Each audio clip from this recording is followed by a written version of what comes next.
guys, so let's look at good old Bitcoin right now. So, as we've been saying, smart money accumulation, we've been in this space for a little while.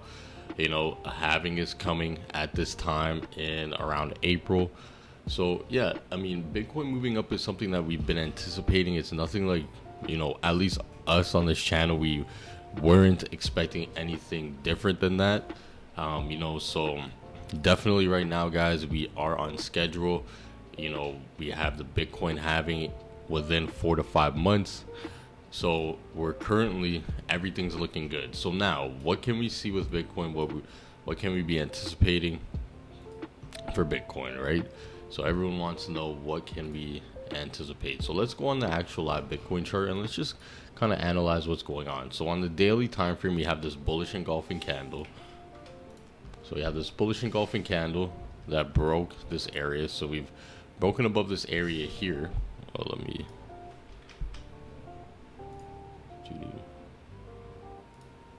So we've broken above this area here, guys. So we've had this bullish engulfing candle yesterday, and if we zoom into the 1 hour time frame, you can actually see from where I drew the support line on the daily that we came back down, came to this support area, and now we're further heading up. If we draw our fibs from point A to B on the 1 hour time frame, so from the point A and point B, you can see we came back down to the 38.2%, and we then headed further up. So we have this bullish engulfing candle. So as it looks like for Bitcoin, the price structure is still looking bullish on the 1 hour, on the daily. For us to consider that we're going to be heading further lower at minimum, we would need to see the price get below here.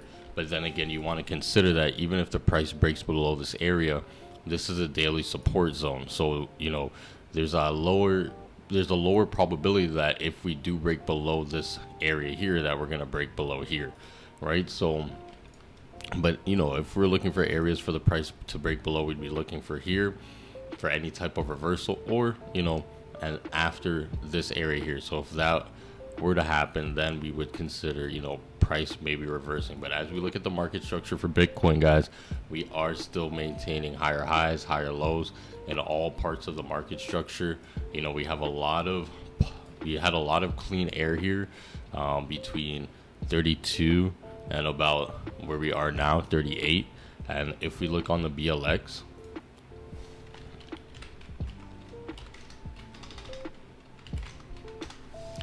if we look at the BLX, guys, right now, you can see here is really the next area of support and resistance.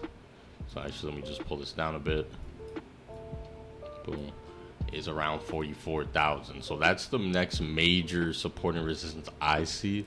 You could mark up these areas here. We have 39. We have over here. So between 42,000 and 46,000, that would be an area where we would be anticipating some reversal. And as you can see, guys, just to consider why I've drawn this area over here is, if you look over here where I drew this area before, this is where there was a lot of touches for the price action. So you can see that though there may have been other areas you wanted to draw, maybe over here for support and resistance, this was a very significant area where the price definitely, once it got here, something significant would happen, whether rejection or further price movement. And the reason why I'm saying that is because if you look at this where I've drawn it, there's a lot of area where the price has fluctuated. We have the price of being supported over here, supported, it came down, got resisted, was supported, resisted, came above, and then was resisted. So we there may be points like right here there may be a support and resistance here that you want to draw. You see at 39, and the price may reverse there, but this is a very significant area for me that I see that once it gets here, nothing has to happen, but there's a higher probability for either a breakout or a reversal, right? And until then, we can just analyze the candlesticks to confirm or deny a reversal, right? So how do we do that? At first, the first sign of the price reversing is next candle breaking the low of the previous candle. So that's the first indication. So this is on the daily time frame. So if the next candle breaks the previous candle, that's an indication that, hey, we may be reversing. You know, it doesn't necessarily mean it will happen, but that is one indication. And other indications is, like I've said, is if we break below smaller time frame market structure. So if we break below this area here, and if we break below here, these are signals saying, hey, we may actually be heading further down. But as it looks right now, guys, you know, we are not going to be at this moment reversing. I mean, as of today, Monday's a new day. If we look at the S&P 500, guys, we are pushing up. And like I was saying, we were looking for some type of reversal. So we were saying maybe at the 43.88 when we pulled our fibs up, but there hasn't been any sign of reversal as yet. So, you know, we would still extend our fibs up here. But as you can see, guys, I drew the support and resistance area. So as the days continue, we can see we zoom in on the 1 hour time frame, and what do we see here? We see the price coming up and then coming back to the support area, and the entry point, if you were considering taking entry, would have been this bullish engulfing variation pattern here, right? 1 2 3, right? So 1 2 3, and then we're right here on the moving average. But what's most important is actually, you know, this bullish engulfing pattern. So that would be something that you guys could have definitely entered on. We draw our fibs. I'm sure we would hit a Fibonacci if we came from point A to point B here. So no,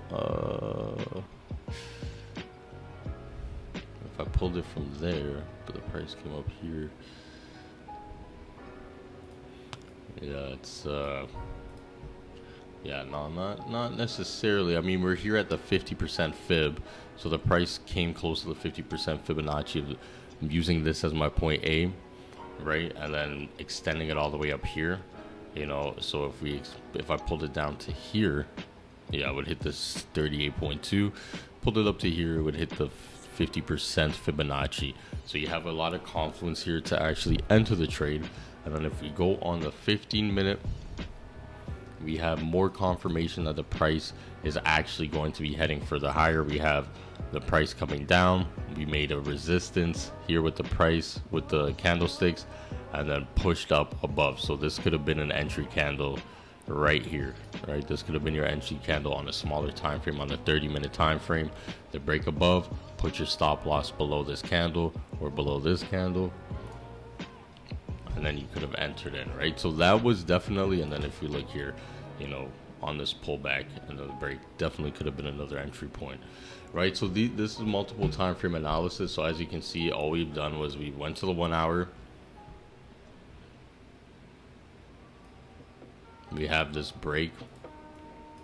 We have this bullish engulfing candle. So 1 2 3, bullish engulfing candle break here. Let's see if we go to the 30-minute. You can see that you could also enter on the break right here when the price breaks above here, all right?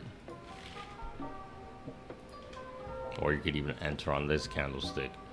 And then on the 15-minute, you can see that we made, let me try and make this a little nicer for you guys. So we have this here, the support area here. The price came further down, but then the price also came back and maintained this support area, right? So we had a lower low, but then the price came back up, made this bullish engulfing candle on the 38.2, and then we had this bullish engulfing candle. So could have also been an entry candle for you to get in on. So there's a lot of ways where you can enter onto the chart and break down the chart to actually see what is going on. It's always easier. It's always, well, I would say it always makes more sense to actually, here we go, let me just take off my MetaTrader right here, guys. It makes more sense, or, you know, you're safer to do it along bigger time frame support and resistance, whether it's the daily, the 1 hour, to start breaking down time frames as the price gets down. So as we're getting close to this area here, This is the daily chart, daily time frame, and the price action is getting close to here. Now we're gonna look for either any type of breakdown reversal or some continuation. So what we would like to see for a continuation, so if we were going to enter a buy, is we'd like to see the price, where are we here, we'd like to see the price break above, form some type of base, and then enter on the break. So you could either enter when it breaks above here for more confirmation, and then enter on the pullback. So this could be your entry right here. So this area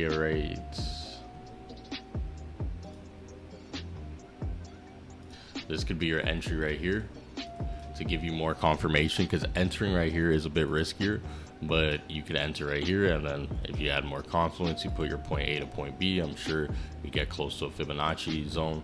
And yes, we do the 38.2, and then you have a bullish engulfing. So that could be your entry point, or you can get something where the price action moves up, comes down, and then heads up, and then you can have an entry on this double bottom or the break of this zone here, this area here, right? So it comes down, can do something like this, right? And then you can either enter on the break of this or the retest of that, right? So these are ways where you can actually look at the chart and say, hey, this is where we're going to be entering. And so that's what we would like to, some type of variation of that for buys. Now for sells, what we would be anticipating, would like to see at a minimum, is price to come here and then break this low.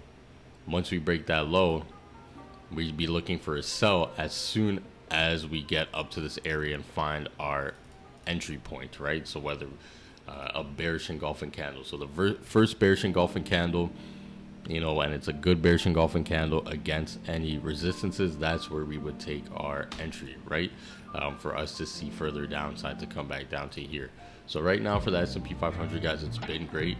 We've had a massive move up, and like I said, we were on this support area from all the way down here. We had this bullish variation, 1, 2, 3, and then this fourth candle here could have been your entry, or this.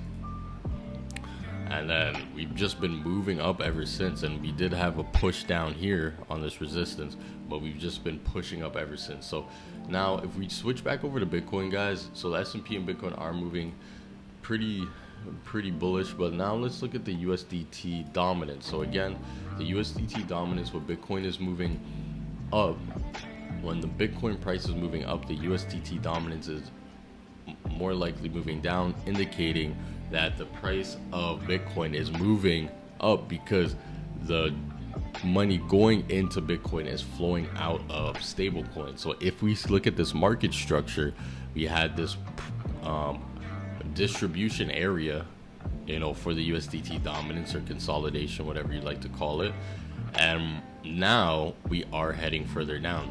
We have a bearish engulfing candle here. We had a bearish engulfing candle here. We've had a bearish candle here. So we see a lot of weakness in the USDT dominance. So if I was trading this, I would be anticipating for us to get to lower areas, maybe even touching here at 5.71%, right? And that is good for the Bitcoin price if you're holding Bitcoin, because that indicates that Bitcoin is going to be moving further up. This structure is looking bearish. We've broken down here.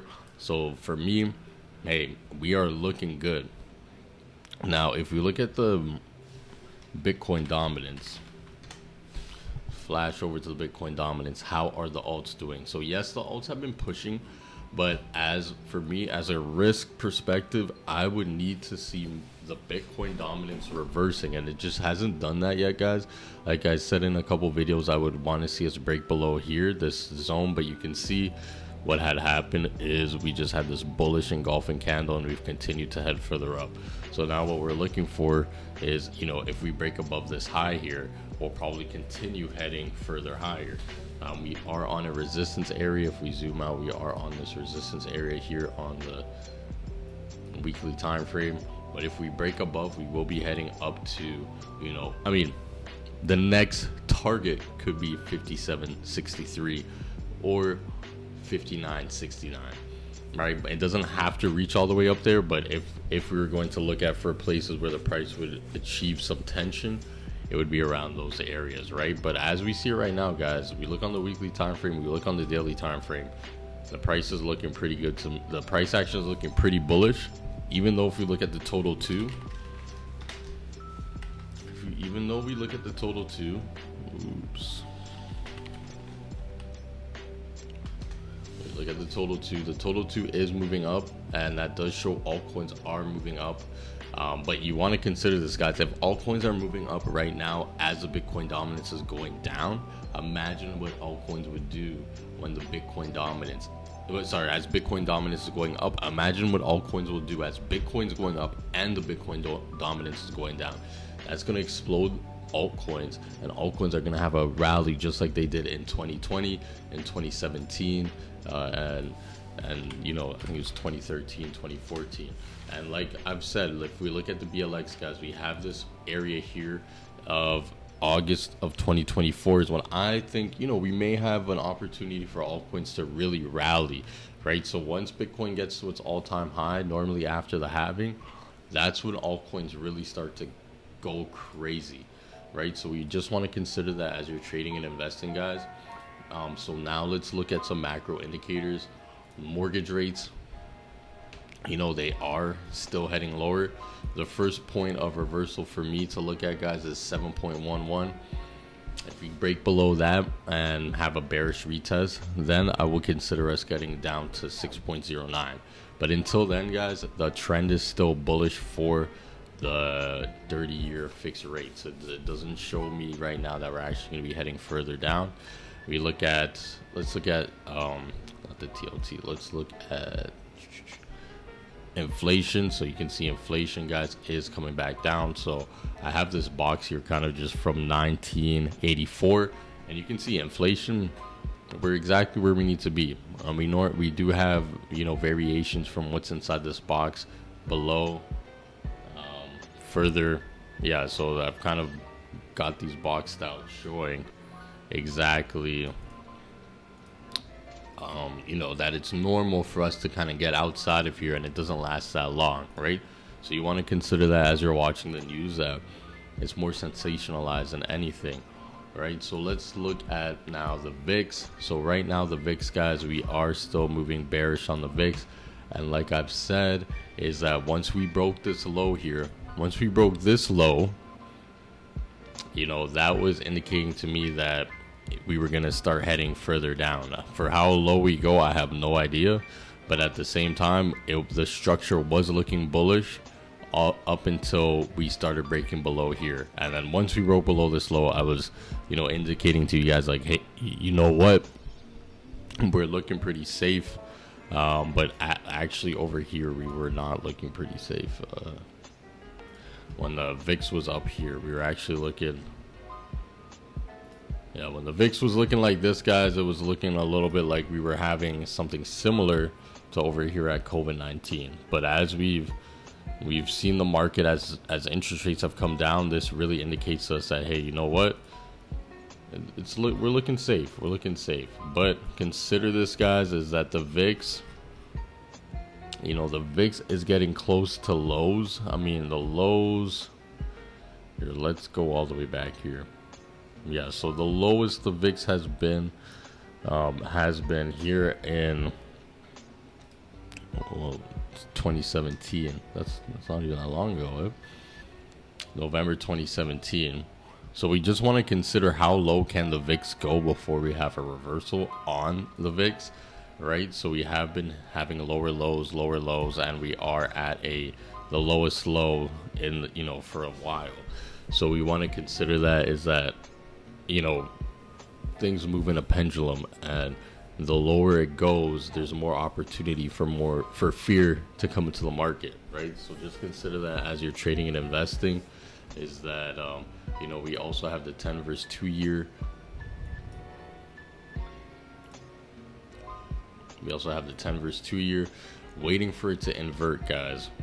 And right now, we still haven't had this inversion, but this is something that I just want you guys to consider, that if we do invert,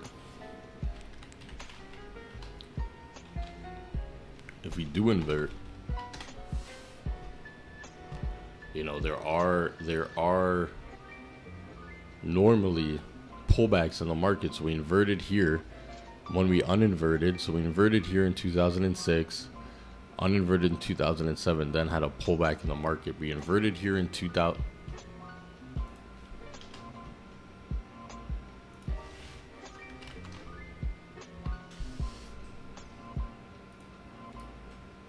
We inverted here in 2019 in September, and then we uninverted shortly after, and then within about the same year, or within 6 months, we had the COVID crash. So what I want you guys to consider is the VIX is heading lower. We're heading lower, but at the same time now, if we look on this on the daily time frame, the 10 versus 2 year is in a bullish structure, right? We haven't broken these lows here, right? So we are making higher highs and higher lows. So right, so we're breaking these structures here. We're heading higher, and once we invert, it can be, and again, the market isn't. Nothing ever happens exactly as the last time, but every time we have uninverted, and this is where a lot of people I watch kind of get it a bit different, because they say once the yield curve inverts, that's when the market tanks. And the truth is that's not actually true, because if we look at the pullback in the market that we've had, okay, we inverted here and uninverted here, right, in 2022, right? So we had the uninversion here in 2022, and then we had this pullback in the market significantly, right, from April of 22 all the way to the bottom of October of 22, and we had this inversion here as well. So and then as well as COVID. So whenever we have the yield uninvert, that's when the market normally within 6 to 12 months has a pullback, a significant pullback, and not just a pullback like a crash, right? So we look here, as soon as the market uninverted, that's when we had more downside, right? The market uninverted, so the market was inverted, uninverted, and then we had more downside. So we are inverted right now, and once we uninvert, we can possibly have more downside. Now this could be a year or two from now, so we just want to or it could be in 6 months. I don't really know, but we just want to consider when this happens that, okay, you know what, it may be time to actually consider that the market can be turning, and we may rally, but it's something for us to really consider as we're trading and investing, right? So let's look over here too, guys. There's another point here where we inverted, and then once we uninverted over here in 298, then the price, we had a pullback in the price. I mean, it's not, yeah, as well here in 88. And again, because these prices aren't necessarily to scale, and it's not going to look as dramatic as it actually is. Let me see if I can.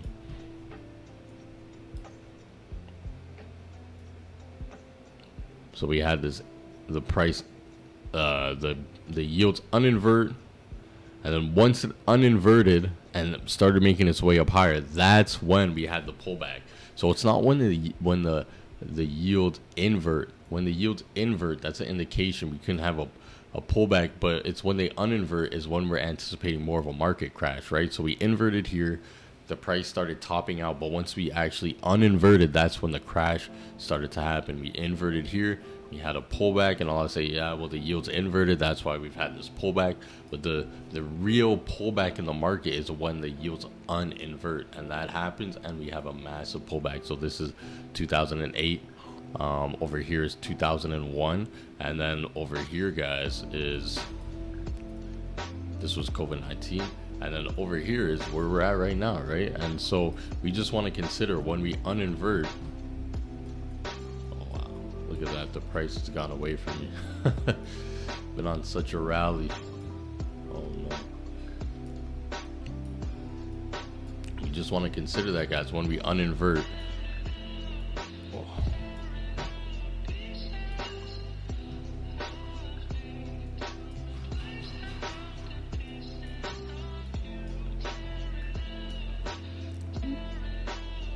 Yeah, so when the yields uninvert, that's when we could actually have a pullback, right? So right now, guys, I don't know what's going to happen tomorrow. I don't know what's going to happen next week. I do believe in 4-year cycles, and I do believe in that. But, this is something that we also got to consider, is that when the yields uninvert, we have about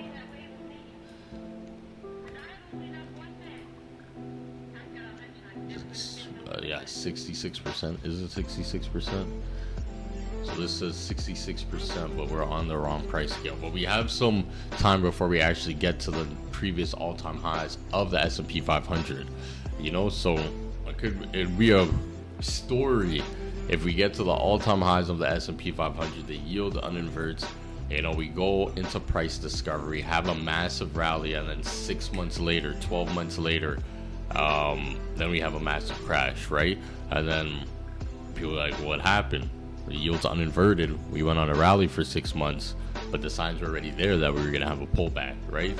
And that could all happen within 24 months, right? So that's really it for today, guys. I hope you like. Please comment, share, and subscribe, and tune in next time for some more news. Some more technicals. We could talk about news too, but it's mostly technicals. And the reason why we focus on technicals, guys, because it gives you more of an idea of what's actually going on in the market. Remember, the news are sensationalized, and the news is also telling you the history. The charts are telling you what's happening now, real time. So, next time we'll go over some stocks, what's going on in the S&P. I'll go over some gold trades and some forex trades that I've been taking. But without further ado, guys, I hope this helps you in navigating the market, and tune in next time. Thank you so much.